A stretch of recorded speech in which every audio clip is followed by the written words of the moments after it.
Allah ancam dalam hadis qudsi, la antaqimanna ala zalim walau ba'da hin. Allah bersumpah, aku akan membalas orang-orang yang berbuat zalim.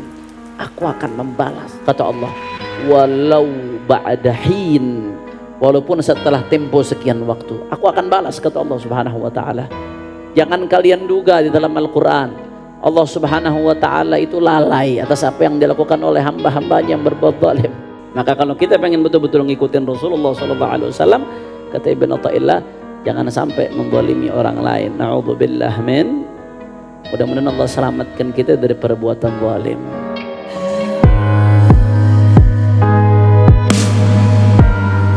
Assalamualaikum warahmatullahi wabarakatuh.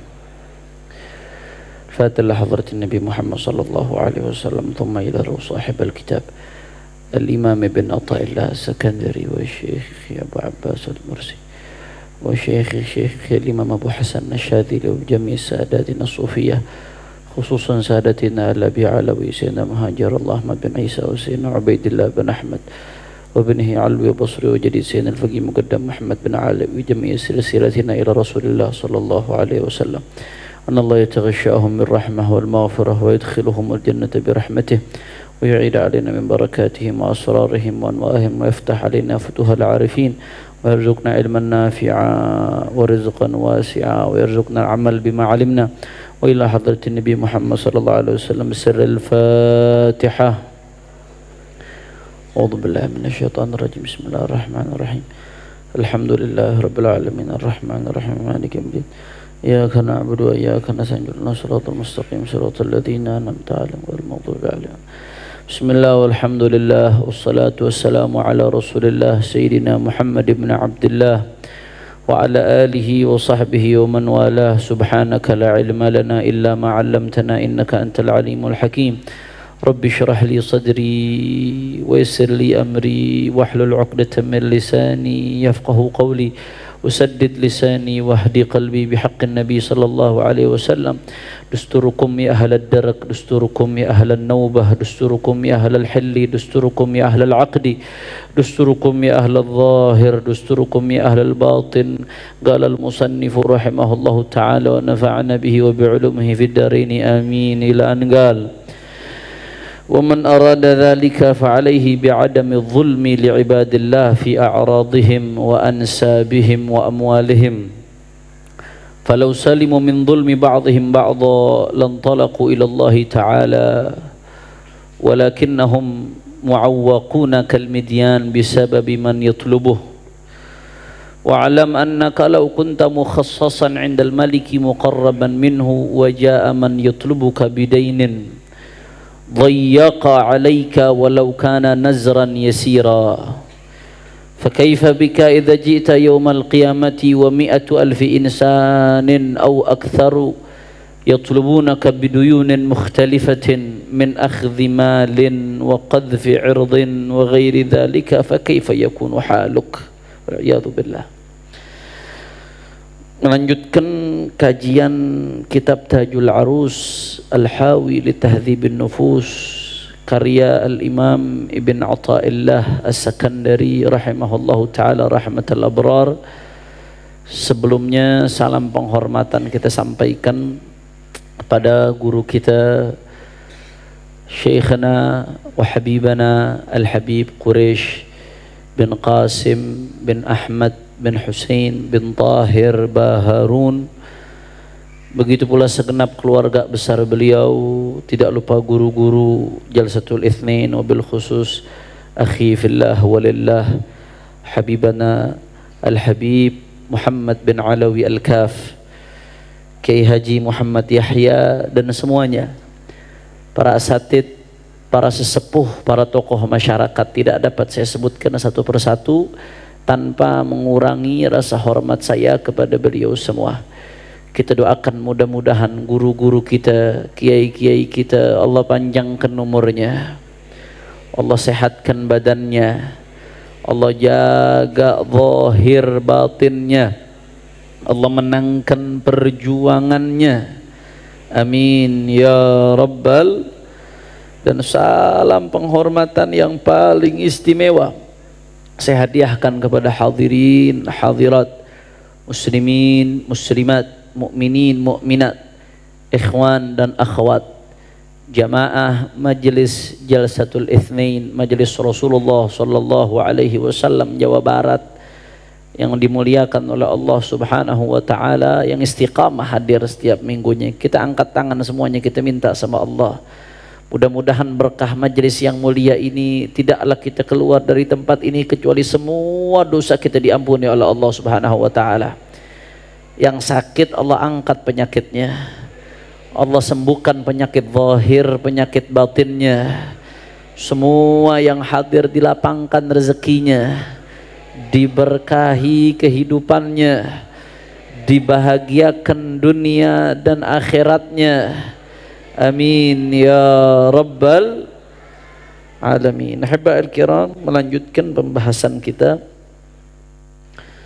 Sebelumnya kita membahas bagaimana kunci dari semua kebaikan.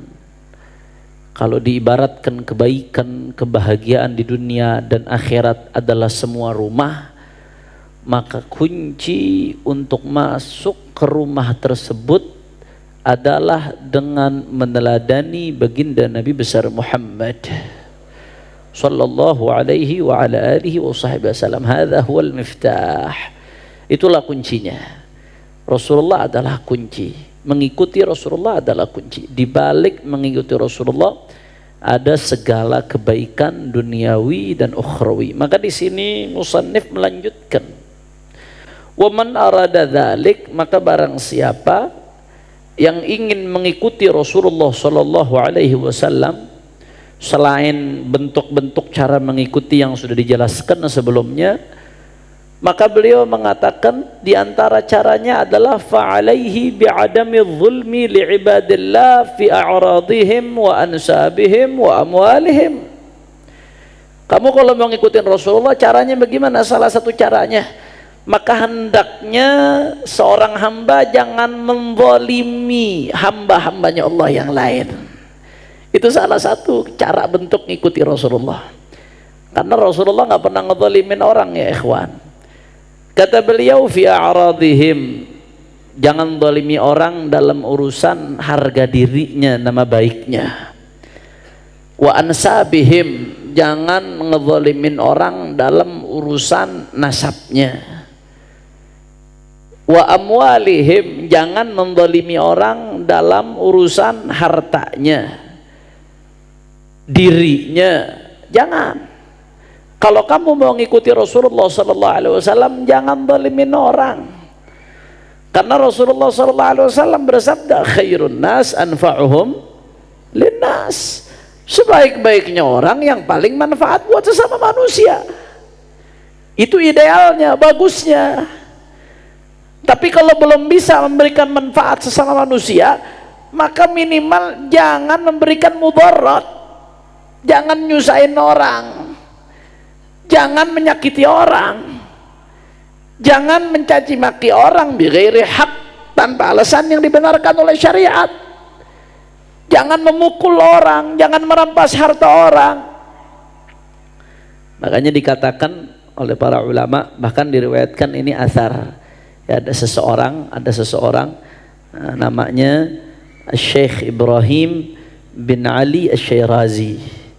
Ya, dia bermimpi Rasulullah sallallahu alaihi wasallam. Mimpinya ini diabadikan di dalam kitab-kitab besar. Imam Zahabi mengabadikan mimpi ini dalam kitabnya Tarikhul Islam dan Siyar A'lamin Nubala. Al-Imam As-Subki mengabadikan mimpi ini di dalam kitabnya Tabaqatus Syafi'iyah. Kemudian As-Sakhawi juga mengabadikan mimpi ini di dalam kitabnya Al-Maqasidul Hasanah. Nah, ada seseorang syekh tadi, Syekh Ibrahim bin Ali Asy-Syairazi, mimpi Rasulullah sallallahu alaihi wasallam. Shallu ala Nabi Muhammad. Mudah-mudahan kita semua bisa mimpi Rasulullah. Syekh Ibrahim bin Ali Asy-Syairazi ini ngimpi Rasulullah. Saya sudah jelaskan bahwasanya kalau ngimpi Rasulullah beda dengan ngimpi-ngimpi yang lain. Karena setan nggak bisa nyerupai Rasulullah. Apa pesannya Rasulullah kepada dia? Ya Syekh, in aradta salamata fatlubha fi salamati ghairika minka. Wahai Syekh, kalau kamu pengen nyari selamat, maka carilah selamat dengan cara apa? Orang lain harus selamat dari kamu, selamat dari keburukanmu, selamat dari keburukan tanganmu, keburukan lisanmu, keburukan akal bulusmu, keburukan hawa nafsumu. Kalau orang lain sudah selamat dari berbagai keburukanmu, kejahatanmu, nanti kamu akan selamat di hadapan Allah Subhanahu wa taala, Saudara. Makanya Rasulullah sallallahu alaihi wasallam mengatakan dalam hadis, al-muslim man salimal muslimuna min lisanihi wa yadihi. Orang muslim yang betul-betul muslim, muslim yang hakiki siapa? Muslim yang hakiki. Kata Rasulullah sallallahu alaihi wasallam, bukan yang uangnya banyak, bukan yang paling kaya, bukan yang paling terkenal, bukan. Man salimal muslimuna min lisanihi wa yadihi. Muslim yang betul-betul muslim, bagaimana caranya orang muslim lain selamat dari lisannya dia, dari tangannya dia, Saudara. Selamat kehormatannya, selamat harga dirinya, nggak direndahkan, nggak digibain, selamat hartanya nggak dirampas, selamat hak-haknya tidak ditindas, selamat bagaimana caranya selamat orang lain. Itu muslim yang sebenarnya. Makanya dalam mimpinya Syekh tadi Rasulullah bilang, kalau kamu mau selamat, bagaimana caranya orang selamat dari kamu? Karena kalau orang nggak selamat dari keburukanmu, hati-hati, kamu bangkrut, rugi. Allah ancam, Saudara. Adz-dzulmu dzulumatun yaumal qiyamah. Jangan anggap enteng. Kezaliman sekecil apapun, kezaliman kepada orang di sekitar kita, kepada anak istri kita, kepada orang-orang di sekitar rumah kita, tetangga kita, kepada sanak famili kita. Adz-dzulmu, kezaliman pemimpin kepada rakyat, kezaliman rakyat kepada pemimpin, sama. Siapapun yang tidak berbuat dengan keadilan, kezaliman namanya. Adz-dzulmu dzulumatun yaumal qiyamah, kata Rasulullah. Kezaliman di dunia akan menjadi kegelapan nanti di yaumil qiyamah. Na'udzubillah min. Urusan tanah kadang-kadang, hati-hati. Kadang-kadang kita terlalu berhawa nafsu, urusan berambisi, urusan tanah, sampai nggak sadar ada tanah orang yang keambil. Padahal diancam sama Rasulullah sallallahu alaihi wasallam, man zalama qaida shibrin tawwaqahu min sab'i aradin, atau kama qala sallallahu alaihi wasallam. Siapa yang ngezalimin tanah orang dirampas, ngotot, bukan tanah dia, patoknya dilewatin, ngerampas tanah orang. Mungkin karena luas jadi nggak ketara, nggak ketahuan, pelan-pelan digeser patok, pelan-pelan. Apa ancaman Rasulullah SAW? Satu jengkal saja, satu jengkal tanah orang kita rampas tanpa hak, nanti itu akan dikalungkan oleh Allah di hari kiamat sampai 7 lapis bumi ke bawah, Saudara. Na'udzubillah min dzalik. Kalau udah begitu bagaimana mau selamat ya ikhwan? Belum lagi di dunia, orang yang kita zalimin, ya, tanamu ainaka wal mazlumu muntabihun. Orang yang kita zalimin, kamu lagi tidur, tapi orang yang kamu lagi zalimi dia nggak tidur, dia sumpek, dia kebayang-bayang dengan perlakuan kamu yang buruk terhadapnya. Dia angkat tangannya, dia minta sama Allah. Hati-hati, selesai ente, Saudara. Kalau sampai kita kena da'watul mazlum, sumpahannya orang yang dizalimin, wal'iyadu billah, da'watul mazlum mustajab. Doanya orang yang dizalimin Allah kabul. Bahkan dalam satu riwayat, walau kana kafiran, walaupun yang dizalimin orang kafir, Saudara. Hati-hati, doanya orang yang dizalimi mustajab, walaupun yang doa orang kafir. Ketika dia nyumpain kita gara-gara kezaliman yang kita lakukan, haknya kita rampas, kehormatannya, Saudara, dan seterusnya yang harusnya kita berikan nggak kita berikan, haknya dan seterusnya, Saudara. Wal'iyadu billah, doanya dikabul oleh Allah Subhanahu wa taala. Kalau udah begitu bagaimana mau selamat? Dari selamat mau cari gimana?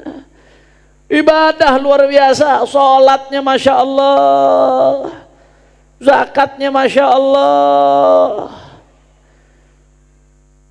zikirnya Masya Allah, tahajudnya Masya Allah, tapi tangannya nggak dijaga, sering nyakitin orang, sering nindes orang, lisannya nggak dijaga, sering gibain orang bighairi hak, sering nyaci maki orang bighairi hak. Hati-hati, muflis. Rasulullah yang mengatakan bangkrut, hakikatnya bangkrut itu yang dikatakan dalam hadis Rasulullah sallallahu alaihi wasallam, al-muflisu fina man la dirham wala mata. Kata sahabat ketika ditanya oleh Rasulullah, siapa itu muflis? Sahabat bilang, ya nggak punya uang ya Rasulullah. Kata Rasulullah, al-muflis min ummati man ya'ti yawmal qiyamah bi salatihi wa siyamihi wa zakatihi wa qad syatama hadha wa akala mala hadha wa safaka dama hadha wa daraba hadha fayaq'ud fayu'ti hadha min hasanatihi wa hadha min hasanatihi fa in faniyat hasanatu qabla an yu'ti ma alayhi ukhidha min yahum faturihat alaihi thumma turiha finnar. Na'udzubillah min dzalik. Mudah-mudahan Allah keselamatkan kita dari berbuat zalim ya ikhwan. Kata Rasulullah, yang muflis, yang betul-betul bangkrut nanti di hari kiamat siapa? Orang yang sholat, datang yaumul kiamah bawa pahala sholat, bawa pahala puasa, bawa pahala zakat, bawa pahala ibadah, tapi ternyata di dunia dulu dia nyaci maki fulan, dia makan ngerampas hartanya fulan, dia menumpahkan darahnya fulan, dia memukul fulan. Maka nanti di hari kiamat disidang oleh Allah Subhanahu wa taala. Orang-orang yang pernah dia zalimi selama dia di dunia, diambil itu kebaikannya si zalim, pahalanya yang capek-capek dia kumpulin, diambil diberikan kepada mazlum, terus dikasih, dibagi-bagi ya ikhwan.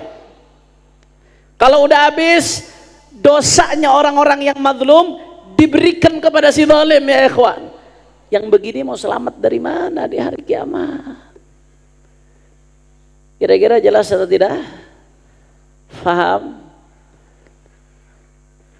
Makanya kata Syekh Ibn Athaillah As-Sakandari, wa man arada dzalik, siapa yang menginginkan mutaba'ah Rasulullah sallallahu alaihi wasallam, fa alaihi bi adami dzulm, maka apa yang harus dia lakukan? Jangan berbuat zalim li ibadillah, kepada hamba-hambanya Allah, fi a'radhihim, ya, berbuat zalim di dalam harga diri mereka, wa ansabihim, nasab mereka yang sudah dikenal turun temurun, disepakati oleh ulama, tahu-tahu seenaknya dinafikan, dia nggak sadar yang dihadapi para aulia Allah, yang dihadapi kekasih-kekasihnya Allah, seenaknya dia nafikan, padahal Rasulullah mengatakan at-ta'n, ngutak-ngatik nasab orang yang udah jelas, yang udah diakui, kata Rasulullah termasuk kufur, termasuk kekufuran, dosa besar ya ikhwan, at-ta'n. Bagaimana mau selamat nanti di hadapan Allah Subhanahu wa taala? Wa amwalihim, zalimin harta orang. Kalau pengen selamat, ngikutin Rasulullah. Bagaimana caranya ngikutin Rasulullah? Salah satunya jangan berbuat zalim. Maka pesannya Rasulullah sallallahu alaihi wasallam, khairun nas anfa'uhum linnas, sebaik-baiknya manusia adalah yang paling banyak memberi manfaat buat sesama manusia. Bantu orang, tolong orang, ringankan beban orang di sekitar kita. Bahkan kata Rasulullah sallallahu alaihi wasallam, man qadha li akhihi hajatan. Ini hadis diriwayatkan oleh Abu Yazid Muhammad bin Ali al-Maliki. Saya lupa nama risalahnya. Abu Yazid Muhammad punya satu risalah, beliau bicara tentang hadis-hadis yang memotivasi kita untuk berbuat baik, Saudara. Di antara yang beliau riwayatkan hadisnya, man qadha li akhihi hajatan, kata Rasulullah. Siapa yang menunaikan hajat saudaranya? Apa kata Rasulullah? Waqaftu 'inda mizanih. Yang menunaikan hajat suaranya, ngebantu orang, nolong orang dan lain sebagainya, nanti di hari kiamat kata Rasulullah, waqaftu 'inda mizanih, aku akan berdiri di samping timbangannya, kata Rasulullah sallallahu alaihi wasallam. Di saat kita sedang ketakutan luar biasa, di saat kita sedang khawatir dosa kita yang begitu banyak, kalau sampai dosa kita lebih berat, hancur kita dilempar ke neraka, Saudara. Di saat keadaan yang sedang genting, yauma yafirrul mar'u min akhi wa ummihi wa sahibatihi ni likulli imri'in minhum yawma idzin, di hari yang nggak peduli, ayah lupa sama anak, anak lupa dengan ayah, suami lupa dengan istri, istri lupa dengan suami, masing-masing fokus dengan timbangannya di hadapan Allah Subhanahu wa taala. Ketika kita dalam keadaan takut luar biasa, berkecambuk perasaan yang begitu takut kalau dosa kita lebih berat daripada amal baik ya ikhwan. Kata Rasulullah, kalau kita nolong orang di dunia, waqaftu 'inda mizanih, aku berdiri di samping timbangannya nanti di hari kiamat, kata Rasulullah. Fa in rajah, Kalau amal baiknya lebih berat, alhamdulillah masuk surga. Wa illa, tapi kalau amal buruknya yang lebih berat yang kita khawatirkan ini saudara, apa kata Rasulullah? Syafaat. Aku yang jamin dia dengan syafaatnya kata Muhammad sallallahu alaihi wa ala alihi wa sahbihi wasallam. Jadi ya ikhwan, ya kata Rasulullah ngajarkan kita berbuat yang manfaat untuk orang lain. Tapi kalau kita belum bisa berbuat manfaat, minimal jangan berbuat mudarat.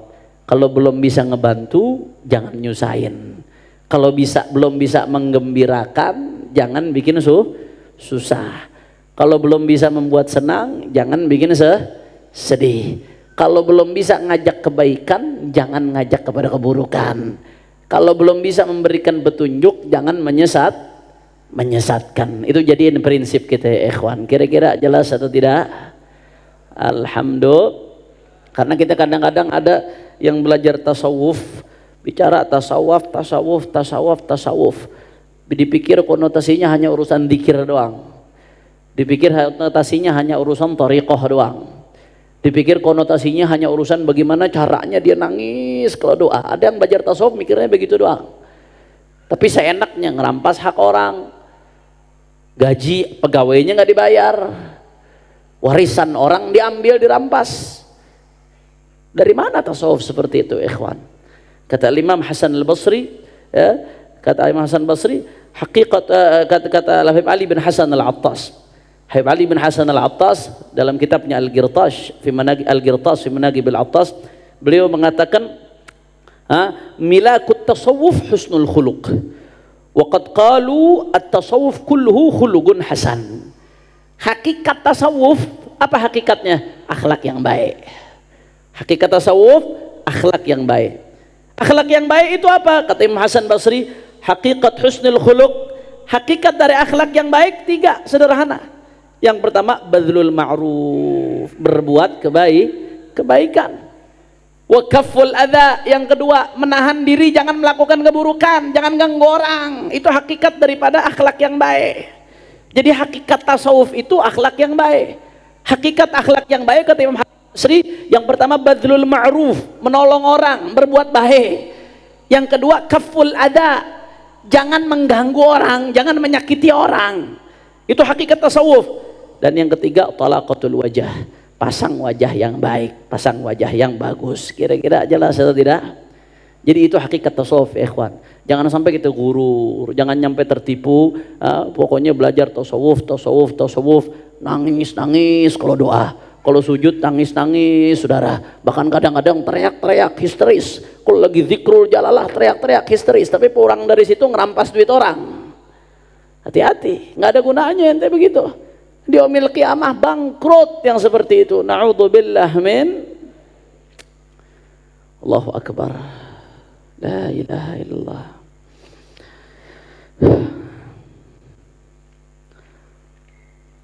Naam. Makanya di sini dikatakan falau salimu min dzulmi ba'dihim ba'dha, kata Ibn Athaillah Sakandari, andai kata manusia salimu, selamat, min dzulmi ba'dihim ba'dha, dari saling menzalimi satu sama lain. Andai kata manusia selamat dari perbuatan saling menzalimi satu sama lain. Apa kata Ibn Athaillah? Lam talagu ilallah, maka mereka akan bergegas menuju Allah Subhanahu wa taala, usul kepada Allah. Kuncinya apa? Jangan ngezalimin orang. Walakinnahum mu'awwaquna kal midyan bisababi man yatlubuh. Akan tetapi mereka hamba-hamba Allah ini, kenapa mereka nggak bisa sampai kepada Allah? Kenapa mereka nggak dapat ridha Allah, nggak usul-usul? Kata Ibn Athaillah, mu'awwaqun, mereka terhalang, terhadang, terbelenggu, kal midyan, seperti orang yang banyak utang. Likathrati man yatlubu, karena banyaknya orang yang minta, nagih sama dia. Akhirnya mau ke sini nggak bisa, mau ke situ nggak bisa ya ikhwan. Bagaimana dia mau sampai sama Allah? Sedangkan halangan hak-hak adami itu begitu banyak ya ikhwan. Maka kalau kita pengen betul-betul ngikutin Rasulullah SAW, kata Ibn Athaillah, jangan sampai menzalimi orang lain. Na'udzubillah min. Mudah-mudahan Allah selamatkan kita dari perbuatan zalim. Dan Allah ancam, Allah ancam dalam hadis qudsi, la antaqimanna ala zalim walau ba'da hin. Allah bersumpah, aku akan membalas orang-orang yang berbuat zalim. Aku akan membalas, kata Allah, walau ba'da hin, walaupun setelah tempo sekian waktu, aku akan balas, kata Allah Subhanahu wa taala. Jangan kalian duga di dalam Al-Qur'an Allah Subhanahu wa taala itu lalai atas apa yang dilakukan oleh hamba-hambanya yang berbuat zalim. Oh, dia suka ngezalimin orang, ngerampas orang, tapi hidupnya enak tuh. Tapi nikmat tuh, hartanya banyak, tapi mobilnya bagus tuh. Tapi sehat-sehat aja hidupnya, ceria-ceria saja, bahagia-bahagia saja. Kata Allah, jangan kalian pikir Allah itu lalai, la tahsabannallaha ghafilan. Jangan kalian pikir Allah itu lalai atas apa-apa yang dilakukan oleh hamba-hambanya yang berbuat zalim. Hanya saja Allah mengakhirkan, diulur sama Allah Subhanahu wa taala. Sampai kapan? Sampai datang hari pembalasan dari Allah Subhanahu wa taala. Na'udzubillah min dzalik. Maka di sini Ibnu Athaillah ngasih perumpamaan. Kata Ibnu Athaillah, wa'lam, ketahuilah, annaka law kunta mukhassasan 'indal maliki muqarraban minhu. Ketahuilah, kata Ibnu Athaillah, kalau kamu dekat kepada seorang raja, kamu ini punya hubungan sama seorang raja, dekat. Ketika kamu duduk dekat raja, ja'a man yatlubuka bidainin. Kamu lagi duduk sama raja nih, dekat, akrab. Tahu-tahu ada yang datang nagih kamu utang di depan raja. Saya mau tanya, kira-kira kita dekat sama raja, tahu-tahu ada orang datang nagih kita utang di depan raja, sumpek atau tidak? Agak gengsi atau tidak? Malu luar biasa. Bayyaga alik. Bayangin tuh bagaimana sumpeknya kamu. Dia akan membuat kamu sempit. Bayyaga alik. Orang yang datang ini akan bikin kamu malu depan raja. Sumpek, ya Allah, nama saya jelek ini di depan raja. Walau kana nazran yasiran, walaupun utangnya itu dikit, tapi nagihnya depan raja, depan orang yang kita hormati, depan orang yang kita selalu berusaha memperbaiki citra kita di depannya. Manusia kan kalau di depan raja dia selalu berusaha memperbaiki citranya. Bagaimana supaya dia dipandang sebagai orang yang baik, orang yang mulia, orang yang lurus, orang yang terhormat. Itu manusia. Dia berusaha perbaiki cintanya depan raja. Nah, kata Ibnu Athaillah, kalau kamu lagi sama raja, tahu-tahu ada yang nagih utang sama kamu, gimana sumpahnya kamu itu? Walaupun utangnya sedikit, bukan soal sedikit banyaknya, tapi kamu ditagih di depan raja. Ibnu Athaillah setelah ngasih perumpamaan ini, apa kata beliau? Fa kaifa bika idza ji'ta yaumal qiyamah wa mi'atu alfi insanin aw akthar yatlubunak biduyunin mukhtalifah min akhri malin wa qadhfi 'irdin wa ghairi dzalika, fa kaifa yakunu haluk. Wal iyadu billah. Itu kalau di dunia aja malunya seperti itu, bagaimana kalau di akhirat ketika kamu di hadapan Allah Subhanahu wa taala, ketika kamu sedang disidang oleh Allah Subhanahu wa taala, kemudian ada mi'atu alfi insan, ada 100.000 orang, au akthar, bahkan lebih, kata Ibnu Athaillah, orang-orang yang pernah kamu zalimi selama di dunia, yang pernah kamu omongin, yang pernah kamu jelekin, yang pernah kamu rampas hartanya, yang pernah kamu tidak tunaikan haknya, yang pernah kamu sakiti fisiknya, yang pernah kamu sakiti mentalnya. Orang-orang itu datang menuntutmu di hadapan Allah Subhanahu wa taala biduyunin mukhtalifah, dengan berbagai utang. Ada yang nuntut harta, ada yang nuntut soal harga dirinya, ada yang nuntut soal haknya. Datang mereka rame-rame, kita sedang di hadapan Allah Subhanahu wa taala. Fa kaifa yakunu haluk? Bagaimana nanti keadaanmu seperti itu di hadapan Allah Subhanahu wa taala? Na'udzubillah min, bagaimana muka kita di hadapan Allah kalau itu yang terjadi, ya ikhwan. Maka kalau kau pengen betul-betul ikuti Rasulullah sallallahu alaihi wasallam, kata Ibnu Athaillah, maka ikuti Rasulullah dengan cara tidak menzalimi siapapun dari hambanya Allah Subhanahu wa ta'ala. Jadikan moto hidup kita bermanfaat buat hambanya Allah. Kalau belum bisa bermanfaat buat hambanya Allah, maka minimal jangan berbuat mudarat kepada hamba-hambanya Allah Subhanahu wa ta'ala. Mudah-mudahan Allah selamatkan kita di dunia dan di akhirat. Amin ya rabbal. Makanya ikhwan, apalagi sekarang di zaman medsos ini, mungkin kita ngedengar kata-kata Ibn Athaillah, bagaimana kalau 100.000 orang datang ke kamu nuntut? Kayaknya apa iya emang kita punya kenalan 100.000 orang? Mungkin kalau dulu agak jauh ini kata-kata, tapi kalau sekarang di zaman medsos, hati-hati, kadang-kadang ada perkara kecil yang kalau kita klik dengan jari kita yang begitu enteng, itu pertanggungjawabannya besar banget di hadapan Allah Subhanahu wa taala. Saya kasih contoh. Kadang-kadang ada video-video lucu. Ada video lucu kadang-kadang. Bagi kita lucu. Tapi mungkin bagi yang ada di video itu malu, Saudara. Beda halnya kalau video lucunya yang emang dia yang bikin ya. Dia yang bikin, dia yang nge-share. Emang dia minta tuh. Lain cerita.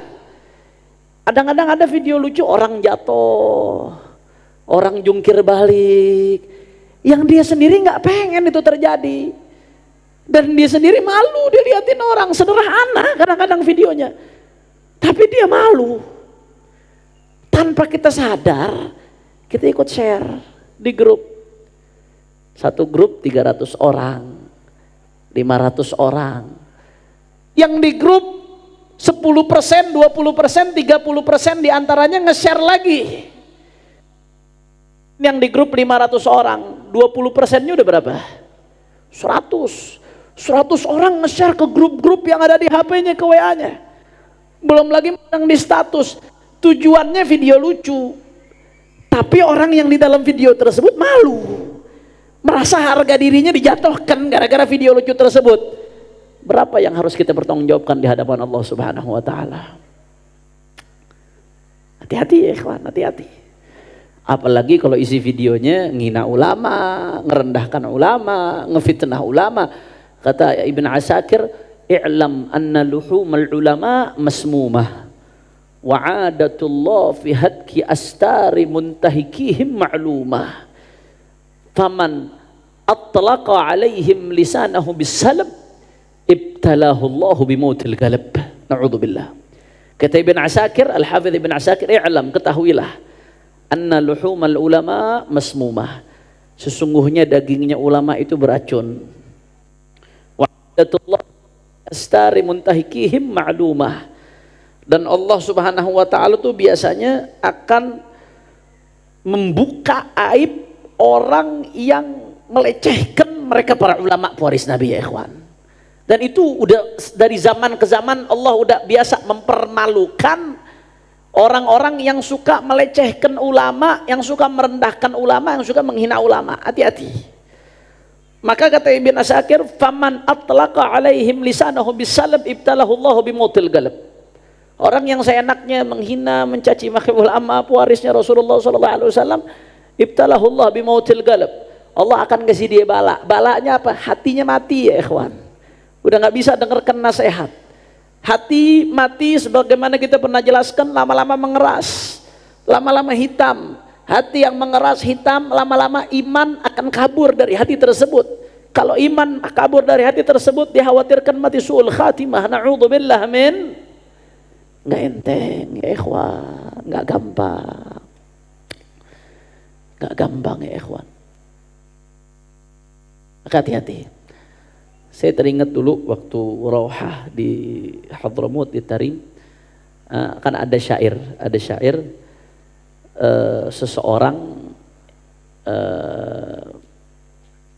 seseorang yang menulis itu akan mati, ya kan? Seseorang yang menulis akan mati, akan tetapi tulisannya akan tetap kekal. Orangnya mati, tulisannya masih hidup. Kadang-kadang umur tulisan orang lebih panjang dari orangnya. Maka dalam syair tersebut dikatakan, "Fala taktub bikaffika ghairal ladzi yasurruka fil qiyamati antarahu." Jangan kamu tulis dengan tanganmu kecuali sesuatu yang engkau nanti akan senang ketika melihatnya di hari kiamat. jangan kamu tulis. Nah saya ingat waktu Roha di Darul Mustafa, Sayyidil Habib Umar, saya catat itu di buku saya tuh. Beliau merenov, memodif sedikit syair ini, menyesuaikan dengan zaman. Kata beliau, wala tadghut bizurrika ghairal ladzi yasurruka fil qiyamati antarahu. Maka kata beliau, jangan kamu klik dengan tombolmu kecuali sesuatu yang nanti di hari kiamat kau akan senang melihatnya di hadapan Nabi besar Muhammad sallallahu alaihi wasallam. Jadi hati-hati ya ikhwan, jangan share kecuali ente pertimbangin nih, kira-kira nanti ini manfaatnya besar nggak untuk saya di akhirat nih kalau saya share ini nih. Oh isinya ilmu agama, kalau saya share jadi pahala, manfaat nanti di hari kiamat, share. Oh isinya amar ma'ruf nahi munkar, bagus ini. Kalau saya share udah jelas, sudah tabayun, sumber datanya valid jelas, dan ulamanya ulama istiqamah yang menyampaikan, share. Oh ini isinya ada aurat, kadang-kadang video lucu-lucu tapi ada auratnya, ada perempuan gak pakai jilbab. Ini kalau saya share, setiap ada yang lihat saya dapat dosanya ini. Jangan di-share kecuali sesuatu yang kau klik nanti kau akan gembira melihatnya di hadapan Allah Subhanahu wa taala. Oh, ini kalau saya share ini websitenya ini mendukung program LGBT.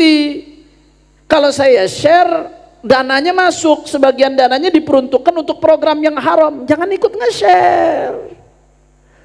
Oh, ini kalau saya share ini ada orang yang dipermalukan di dalamnya ini. Dia nggak mau, dia jatuh, dia kepleset, lucu memang. Tapi kalau saya share orang ketawa, malu. Andai itu terjadi sama saya akan malu. Saya nggak mau di share itu. Maka saya ingat pesannya apa? Wala tadqut bizurrika ghairal ladzi yasurruka fil qiyamati antarahu. Jangan kau klik dengan tombolmu kecuali sesuatu yang nanti di akhirat kau akan senang melihatnya di hadapan Allah dan di hadapan baginda Nabi besar Muhammad sallallahu alaihi wasallam. Maka jadikan itu prinsip hidup kita ya ikhwan. Kalau mau selamat, jadikan itu prinsip hidup kita ya. Siapa yang ingin selamat, berbuat manfaat kepada orang. Kalau belum bisa berbuat manfaat, minimal jangan berbuat mudarat. Wallahu a'lam.